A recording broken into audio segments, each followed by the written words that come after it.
es Pedro Páez. Pedro es superintendente de control del poder de mercado, es ecuatoriano, también especialista en la temática. Tiene 20 minutos. De los mismos 20 minutos de los demás compañeros, espero. Muchas gracias. Estoy muy contento de tener esta oportunidad de trabajar con ustedes, con colegas tan lúcidos y y sobre todo con gente tan entusiasta de seguir con tanta atención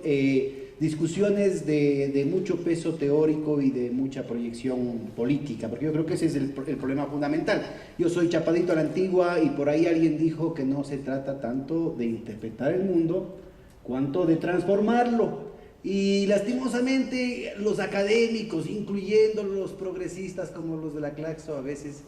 se quedan muy enredados en estas cositas chiquitas de los detallitos de los copyrights, de los yo dije, de los no. Entonces hay que tener un poco de cuidado. Aquí lo fundamental es cómo hacemos para cambiar el mundo.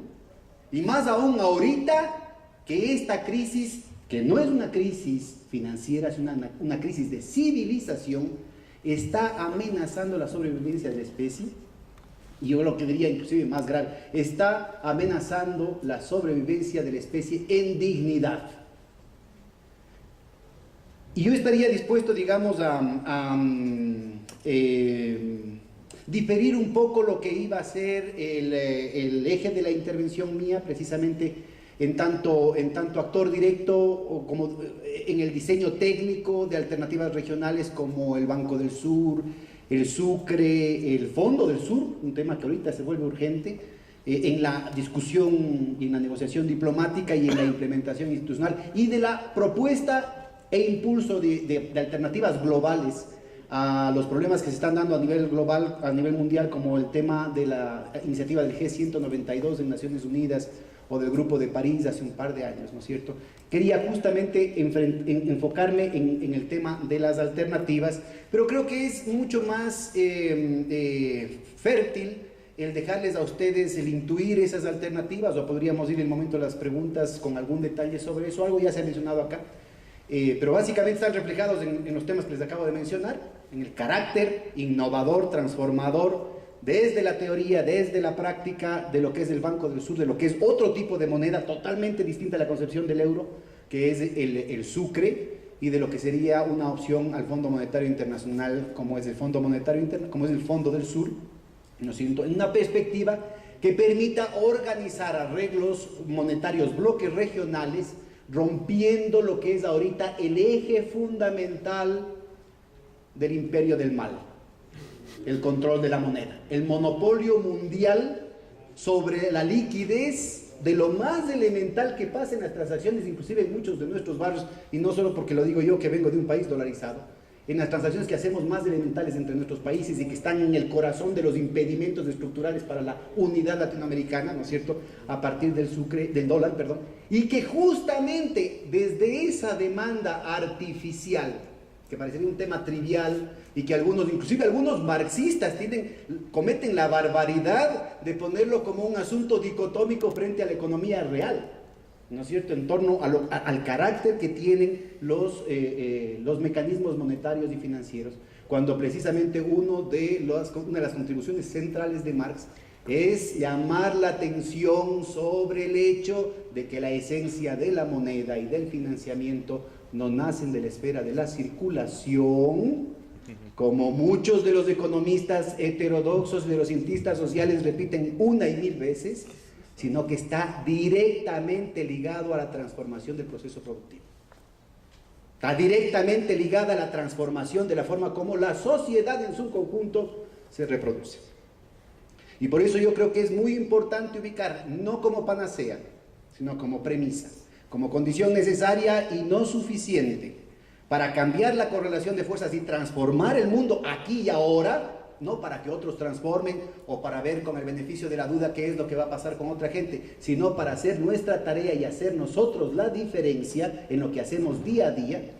el buscar precisamente cuáles son esos mecanismos que permitirían transformar, ¿no es cierto?, aquellos nódulos que le permiten precisamente al poder imperial desplegar las aventuras militares que ahora tienen. Eso no viene del presupuesto, eso viene de poner un clic en la computadora y crear de la nada billones de dólares.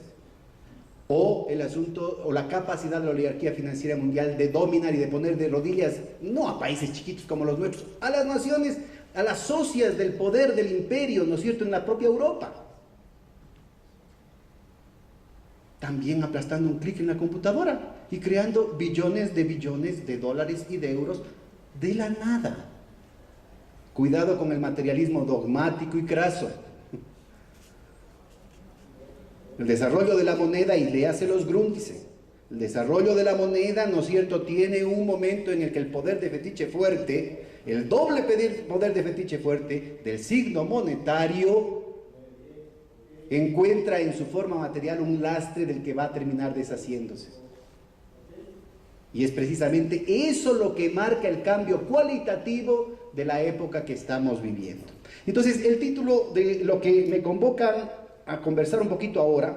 tiene que ser estudiado desde esa perspectiva, ¿no? O sea, en primer lugar, ya lo han mencionado de alguna manera los compañeros, literalmente, no hay que ser tan literales con el tema de los BRICS, porque ni son todos los que están, ni están todos los que son. Yo creo que hay mucho de una buena dosis de humor de parte de la dirigencia china y soviética en el haber aceptado el chistecito de Goldman Sachs al asumir la cuestión de los BRICS, con muchísimas razones también geopolíticas de fondo, pero no falta un poco de humor negro en el tema, ¿no? Y yo creo que los compañeros han caracterizado de manera muy adecuada el papel tan señero, tan significativo en el plano regional que esto significa respecto a estos países en la dinámica reciente de este último proceso, que se ha dado en tiempos rapidísimos, en los últimos 10 años, comprimiendo lo que en otras circunstancias se ha dado en procesos mucho más largos. Yo creo que es importantísimo ubicar esto en el marco de ese proceso centenario de disputa por la hegemonía, pero sobre todo en la formación de semiperiferias después del triunfo de las fuerzas antifascistas en la culminación de la anterior crisis estructural del capital tras la Segunda Guerra Mundial, ¿no? La formación, lo que sería la reconstrucción de Europa, la reconstrucción de Japón, luego Taiwán, luego los países del sudeste asiático y mucho más, el intento, y ahí vamos a ver la importancia que tiene el tema político, y Carlos lo mencionó de manera muy significativa, de América Latina con la industrialización, sustitución de importaciones, y este último fenómeno que ya se da en un momento cualitativamente diferente de senilidad del sistema, de crisis agudísima, estructural de los BRICS, ¿no? Y que combina elementos que hacen relación a la dinámica interna más esencial del funcionamiento del capital, pero también a trayectorias históricas, porque los sujetos históricos son concretos. Y de lo que estamos hablando es que precisamente cada una de las letritas de los BRICS, a diferencia de los países ocupados militarmente en las experiencias exitosas de formación de la semiperiferia, Europa Occidental ocupada militarmente, Japón ocupado militarmente, Taiwán y el sudeste asiático ocupado militarmente, a diferencia de todo eso de ahí, nosotros tenemos procesos internos, endógenos, políticos. El ser humano es un ser trascendente, cuidado con el materialismo craso, que van más allá de las determinaciones de la acumulación per se. Y justamente uno de los elementos centrales que se exacerba en el último periodo de transformación del capital, del capitalismo monopolista de Estado, con la financiarización, que existe como un fenómeno nuevo, y vamos a conversar sobre esto porque es fundamental para entender las soluciones, es precisamente la exacerbación o la reconstrucción en formas distintas de esa contradicción entre la dinámica en la lógica de la economía y en la lógica del poder, la dinámica entre la lógica de la acumulación, con todo lo que eso conlleva en términos de las dinámicas de inversión extranjera, de propiedad, de la transnacionalización, etcétera, y las lógicas del espacio. Y de nuevo, no estamos hablando del movimiento etéreo de categorías. La historia la hacen los hombres. Es más, la historia la hacen los individuos en el seno de las comunidades, los individuos en tantos seres sociales. Pero hacemos nosotros, pues los sujetos sociales, desde los odios, las pasiones, los quereres, los afectos. Y es eso lo que está en juego ahorita y se concentra además en un momento que de alguna manera lo mencionaba don Pablo González Casanova ayer, en un momento de bifurcación histórica. Es decir, estamos en un momento de una tremenda historicidad en el que lo que haga cada uno de nosotros cuenta, de nuevo, papel del individuo en la historia, la capacidad de crear historia, la rebeldía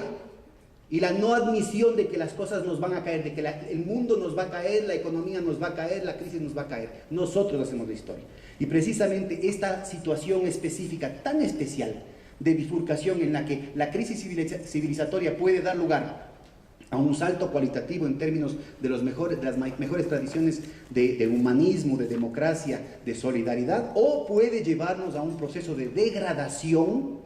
de larguísimo plazo, un proceso de aberración de larguísimo plazo, de lo cual el propio Pablo González Casanova y el propio Emir Sader estuvieron hablando ayer con mucho detalle, ¿no? Yo creo que es muy importante ubicar eso, porque la ventana de oportunidad que tenemos para lograr transformaciones en un plazo que nos evite procesos más dolorosos e indignantes es verdaderamente corta. Entonces, central ubicar lo que pasa con los llamados BRICS, que en realidad hace referencia a todo este proceso de formaciones periferias en el último proceso, en contraste con lo que pasó en el periodo anterior, en el marco de lo que los tres compañeros mencionaron hace un momento. Esta es una crisis de sobreproducción. A diferencia de las crisis arcaicas, el capital es prisionero de su propio éxito, y el problema que tiene es que produce demasiado. Demasiado no solamente con respecto a sus límites externos, por ejemplo el tema de la crisis ambiental que esto significa, el tema de los recursos, sino, y de manera más significativa, porque ahí está yo creo el nódulo de la lectura real de la crisis, respecto a sus propios límites internos, porque obviamente la situación es relativa, sobreproducción, por ejemplo, de alimentos cuando la gente está muriendo de hambre. ¿Sí? El problema es que el capital tiene que permanentemente resolver un asunto en el que siempre quiere ganar más del mercado de lo que mete en el mercado en términos de capacidad de compra. Recuérdense ustedes, en el capital creo que había D, M, D', y siempre D' es mayor que D, pues. Entonces ahí hay un problema, y de ahí nace toda la importancia y la dinámica desconectada y desfasada, desproporcional, de lo que vamos a conversar dentro de un momentito, del tema del crédito, del tema de la deuda, del tema del signo que mencionábamos hace un momento, y de la independización de la dinámica del signo con respecto a la dinámica de la economía real, cosa que absolutamente es insostenible. Entonces, esa crisis de sobreproducción tiene que ser leída en todas sus consecuencias. Es un cliché, se oye en todo lado hablar del tema de la crisis de sobreproducción, pero el problema central que estamos hablando ahí es que y por eso la importancia, por eso la profundidad y la irreversibilidad del carácter civilizatorio de esta crisis, es que, a diferencia de lo que han sido los últimos 500 años de la historia del capital, y que precisamente lo menciona Marx y Engels en el manifiesto, ¿no es cierto?, alabando, ponderando en muy positivos términos el carácter progresivo del capital, en muchos aspectos, entre otros, la introducción permanente de la ciencia y la tecnología en el proceso de trabajo, con una serie de derrames sobre la sociedad en lo que tiene que ver con la difusión de la racionalidad instrumental, con lo que tiene que ver con el tema inclusive de los derechos, la generalización, la universalización de la persona y el tema de los derechos, la formación del Estado Nacional como un elemento universal, etcétera, etcétera. Todo eso,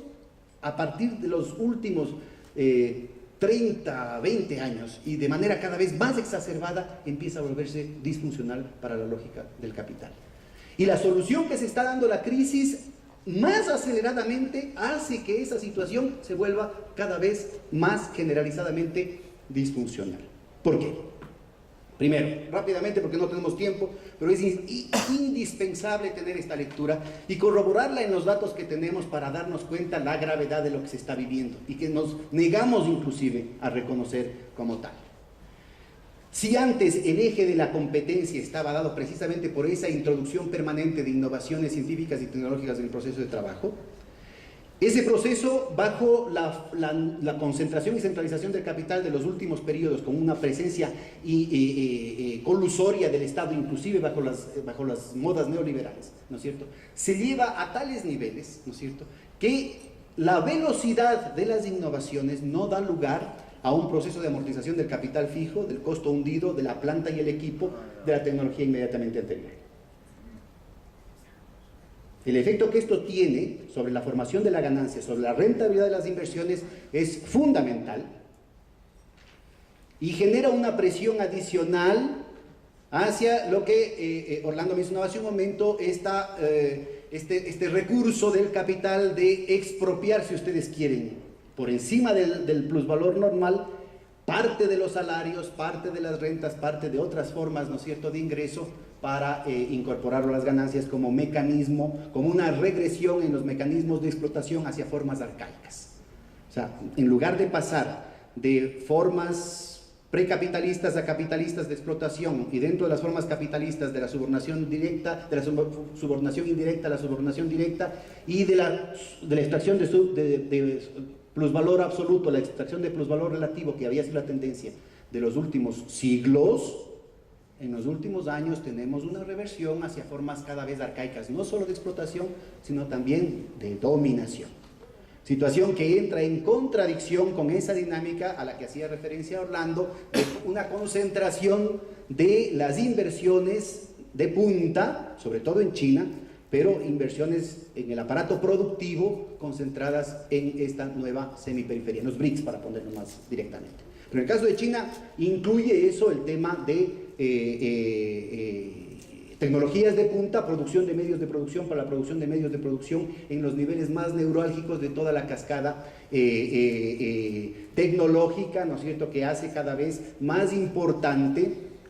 el grado de independencia que cobra en los últimos pocos meses, estoy hablando prácticamente desde el 2009 para acá, el grado de independencia que cobra el proceso de construcción nacional en China frente a los orígenes de la inversión extranjera que originó la modernización china, que ni siquiera empieza con Deng Xiaoping, sino que inició con la visita de Kissinger y Nixon a Mao en el 71, con una participación directa de Goldman Sachs en JP Morgan, ¿no? Sí.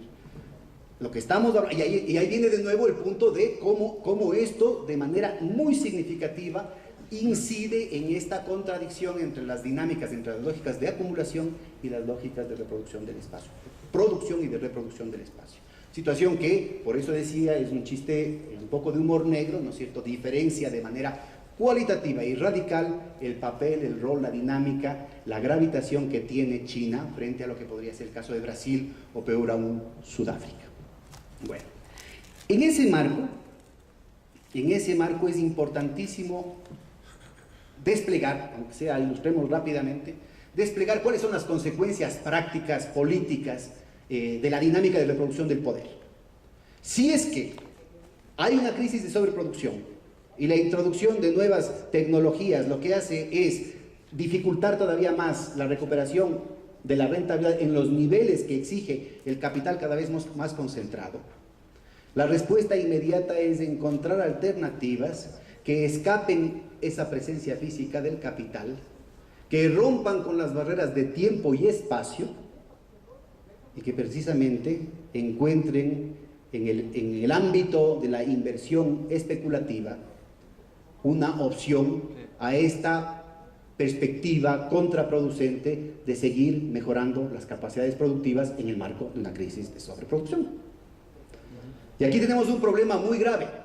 una tragedia verdaderamente, realmente da una pena a los pobres capitalistas, porque, bueno, los capitalistas pueden tomar vacaciones, pero el capital no. Y lo que tenemos es un proceso exponencial en la que cada vez tenemos una cantidad cada vez más masiva de capital concentrado en cada vez menos manos,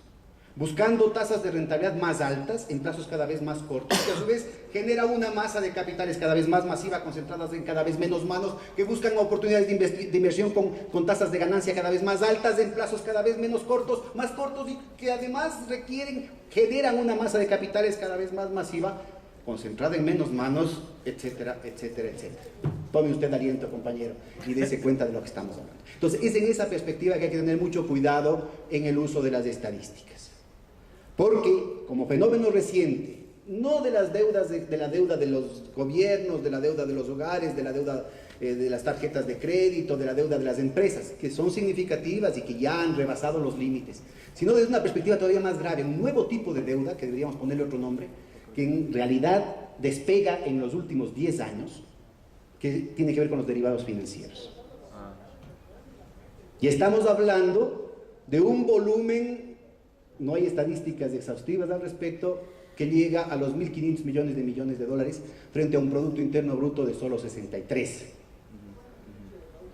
Es decir, de 63 millones tenemos alrededor de 13, 15 millones que son inversión real. Si se le sume inversión, investigación y desarrollo, estaríamos hablando de unos 16, 17 millones. Es decir, por cada dólar de inversión, entre comillas, real, y vamos a ver que las estadísticas no dan para eso, tenemos 100, 120 dólares invertidos en papeles especulativos, que obviamente no tienen forma de ser resueltos sino a partir de un proceso de reestructuración y de evergreening, de permanente renovación, porque no hay forma de pagar. Si el tamaño del pastel es 63 y el volumen de deudas está en 1.500, no se puede pagar. No porque yo sea malito, o porque sea radical, o porque sea chavista, o porque sea correísta. No se puede. No alcanzan los dedos de la mano, no se puede. La lógica de la sensatez en la existencia hipotética de un capital colectivo ideal sería la posibilidad de un proceso de redistribución del ingreso. Pero el capital no existe como capital colectivo ideal. Existe como gente de carne y hueso en lucha entre fracciones, en lucha encarnizada entre fracciones, y no da lugar para ese tipo de soluciones. Perdón, con la excepción del Partido Comunista Chino. Sí. Y ahí está una ventaja histórica. Permítanme, voy a ver. No, tengo todavía unos 2 minutos más. Vamos a ver entonces en ese marco el papel que tiene, ¿no es cierto?, la respuesta que pueda darse desde el sur, la respuesta que puede darse desde la semiperiferia, inclusive de esos países llenos de limitaciones, con captura en todo nivel: político, ideológico, económico, financiero, institucional, cultural, por favor, el déficit gigantesco que tiene América Latina, que tienen los intelectuales de América Latina con respecto a sus pueblos, cultural, esa colonización cultural también. A pesar de todo eso, la opción real para evitar una catástrofe está aquí, en nosotros, en los pueblos del sur, en la lucha, en la unidad, en la conciencia de todos los pueblos. Más allá inclusive del carnet del partido, más allá de credos, más allá de colores. Necesitamos crear un frente común por la vida, pues, lo sensato. O sea, si hay armas de destrucción masiva, tratado de no proliferación de armas de destrucción masiva. Si hay armas de destrucción masiva financiera, tratado de no proliferación de armas financieras de destrucción masiva. Elemental, mi querido Watson, o sea, no hay a dónde irse, por eso no me quiero gastar mucho en alternativas. Y precisamente para dar ese tipo de opciones tenemos cuestiones que resultan muy obvias. ¿Por qué tenemos en el comercio que hacemos entre México y Chile, o entre Brasil y Argentina, por qué tenemos que usar el dólar como si utilizamos ahorita? Y no solamente eso, capaz que ustedes no me van a creer. Cada transacción legal, también hay el contrabando, pero cada transacción legal que se hace entre nuestros países, sea pública o privada, tiene que contratar a un banco privado que tenga un corresponsal privado en los Estados Unidos, pase a través de un mecanismo monopólico que se llama SWIFT, a través del Banco Central de los Estados Unidos, la Reserva Federal, al otro banco corresponsal privado en los Estados Unidos, para recién pagarle al banco corresponsal acá. Así de trivial es la solución. Eliminamos los intermediarios, tenemos una conexión directa entre los bancos centrales y hacemos las transacciones sin gastar un dólar. Con esto acabo. Simplemente quiero ilustrar qué tan al alcance de nuestras manos están las soluciones y qué tan lejos de la academia está la discusión de las soluciones. El llamado final, compañeros, es hacer un esfuerzo inmediato, profundo, honesto, de olvidarse de pequeñeces y de trabajar conjuntamente para dar soluciones aquí y ahora a un problema que puede ser irreversible en plazos cortísimos. Las tensiones que se están dando con Siria, con Irán, son parte de un juego peligrosísimo y maníaco que puede llevar a un proceso termonuclear gravísimo. El hecho de esas transformaciones a las que hacía referencia la compañera, cuestiones tan de libre mercado, tan inocuas, tan inocentes como la traslación del eje central o del eje más dinámico del comercio exterior desde los Estados Unidos y Europa hacia China y el resto de los BRICS, el cambio de socio fundamental en términos de las inversiones de Estados Unidos hacia China y el resto de los BRICS, el cambio del eje, de la dinámica fundamental de las concesiones de recursos naturales, de tierra, etcétera, etcétera, de Estados Unidos y Europa hacia los BRICS, hacia China, obviamente nos pone en el corazón de una disputa que puede hacer que sea nuestro territorio el escenario de estas broncas interimperiales que no tienen solución. Necesitamos rápidamente, independientemente de cualquier purismo ideológico, construir las condiciones para parar la agenda oligárquica imperialista ahora, con soluciones pragmáticas como estas modestas que estamos conversando ahorita, pero que pueden abrir las puertas para luchas posteriores. Muchas gracias, compañeros.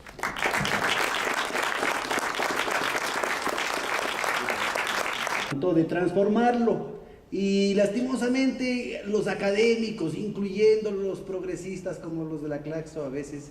se quedan muy enredados en estas cositas chiquitas de los detallitos, de los copyrights, de los yo dije, de los no. Entonces hay que tener un poco de cuidado. Aquí lo fundamental es cómo hacemos para cambiar el mundo. Y más aún ahorita que esta crisis, que no es una crisis financiera, es una crisis de civilización, está amenazando la sobrevivencia de la especie, y yo lo que diría inclusive más grave, está amenazando la sobrevivencia de la especie en dignidad. Enfocarme en el tema de las alternativas, pero creo que es mucho más fértil el dejarles a ustedes el intuir esas alternativas, o podríamos ir en el momento de las preguntas con algún detalle sobre eso. Algo ya se ha mencionado acá, pero básicamente están reflejados en los temas que les acabo de mencionar, en el carácter innovador, transformador, desde la teoría, desde la práctica, de lo que es el Banco del Sur, de lo que es otro tipo de moneda totalmente distinta a la concepción del euro, que es el sucre, y de lo que sería una opción al Fondo Monetario Internacional, como es el Fondo Monetario como es el Fondo del Sur,